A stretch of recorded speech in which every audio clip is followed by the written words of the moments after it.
ربک، اور آپ کے رب نے حکم دیا ہے اللہ تعبدوا الا ایاہ، اس اللہ کے سوا کسی کی عبادت نہ کرو.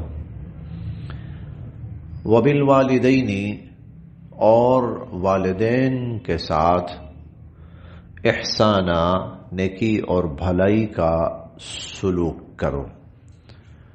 وبالوالدین احسانہ، اور والدین کے ساتھ نیکی اور بھلائی کا، احسان کا سلوک کرو.